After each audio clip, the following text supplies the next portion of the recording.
Hello, friends. Welcome to the third episode of the podcast Tafa9il. I'm Labeeb, and I'm glad to have you with us today.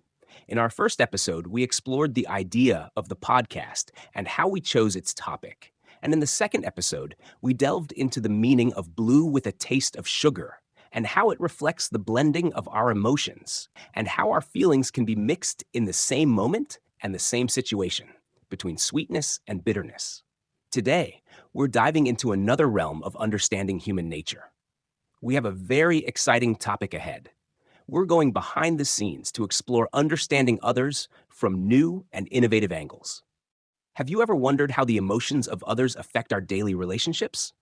The emotions of others are like a constantly changing piece of art. Let's think of every person we meet as someone carrying a different painting of emotions and needs. If we learn how to read these paintings, we'll find that interacting with others becomes easier and our ability to understand them deepens. Think about this. Would our interactions be smoother if we could understand these paintings that people around us carry? Imagine, for example, that you're dealing with a friend who is sad, but you don't know the real reason behind their sadness. This can lead to misunderstandings and affect your relationship. But by understanding their emotions more deeply, and if you know the real reason behind their feelings, your reactions will be more mature. You'll be able to offer the right support and avoid potential problems due to miscommunication. How would your relationships with friends or colleagues be if you could understand their emotions more clearly? Let me give you a simple example. Imagine you're in a work meeting and there's a colleague who seems uncomfortable.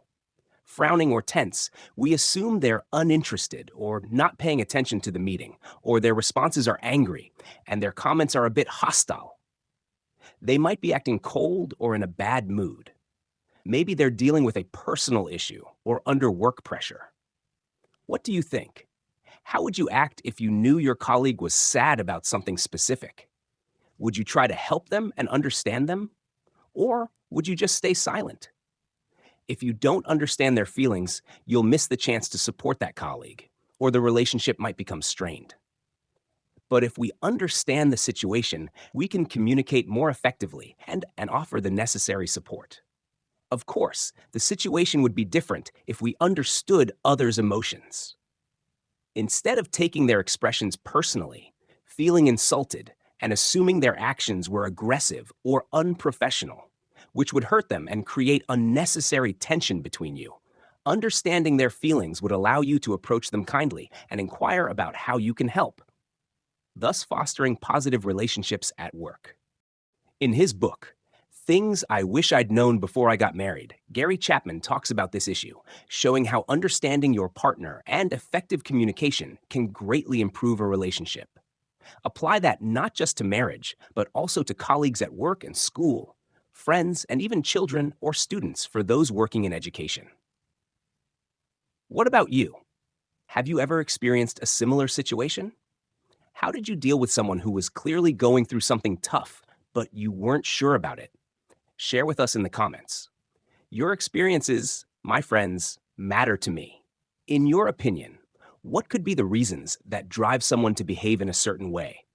And how can we discover them? Personal experiences, pressures, or current circumstances can lead to certain behaviors. We can discover these reasons by listening carefully, asking the right questions, and understanding the person's background and experience. Let me give you an example. If you ask someone for a simple favor, but they refuse, the reason might be work pressure or family issues. There could be a deeper reason than just stress or problems. Perhaps that person is emotionally drained from always giving in to others due to their shy nature or lack of emotional maturity, so they're used to giving and compromising to please others. Suddenly, you come along and ask them for a favor at a moment when they've decided enough is enough. Has it ever crossed your mind to focus on the details of others' emotions? Understanding the reasons behind people's behavior can help us offer them support or, at the very least, make our interactions smoother.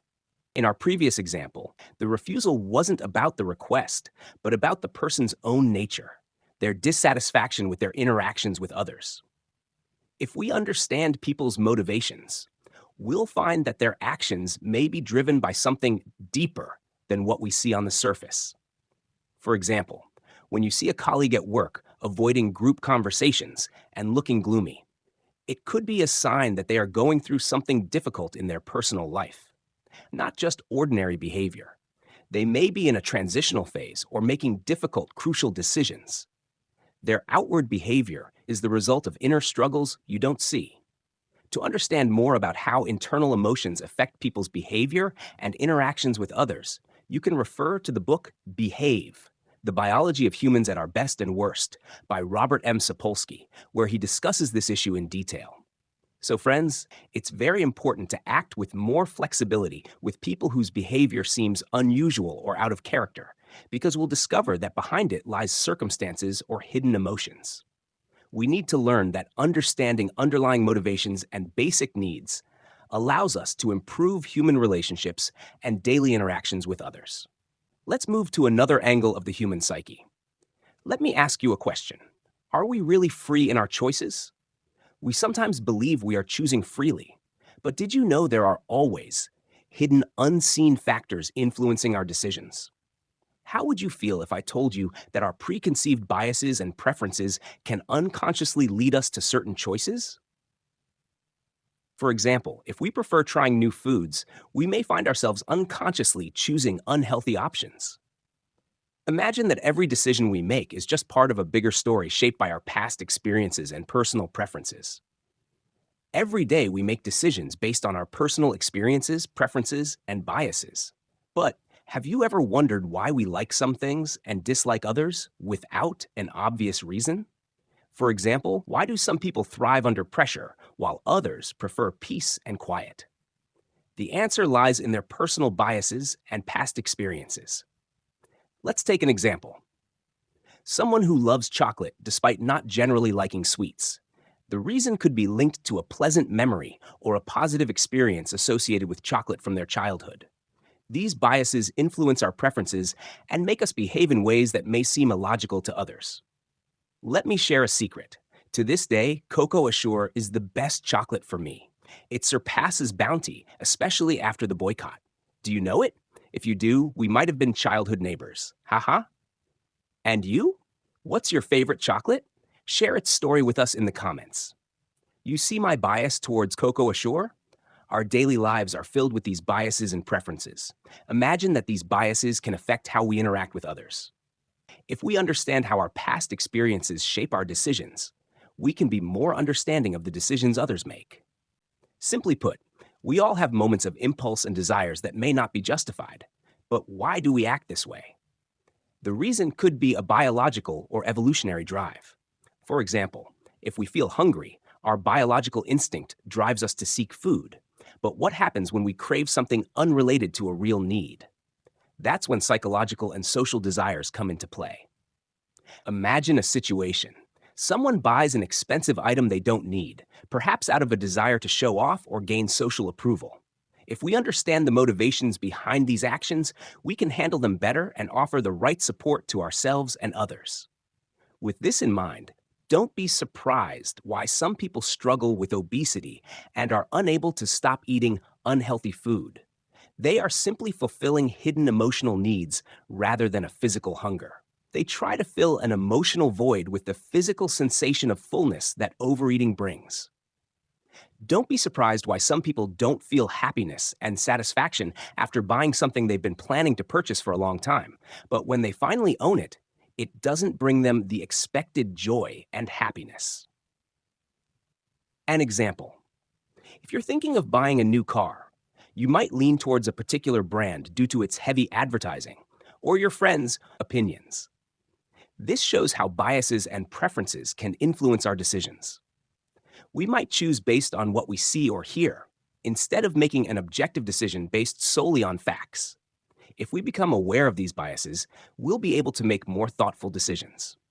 For example, we can study the different options with an open mind and evaluate all the factors before making a decision.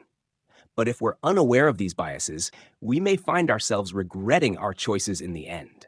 Let me ask now, are we just biological machines? Is our behavior simply the product of our genes and environment? We'll discuss the answer to this question in the next episode. Stay well and see you in the next episode, inshallah. أنا لبيبة اسألوني اسألوني عندي لكل سؤال جواب اسألوا لبيبة هذه لبيبة اسألوها اسألوا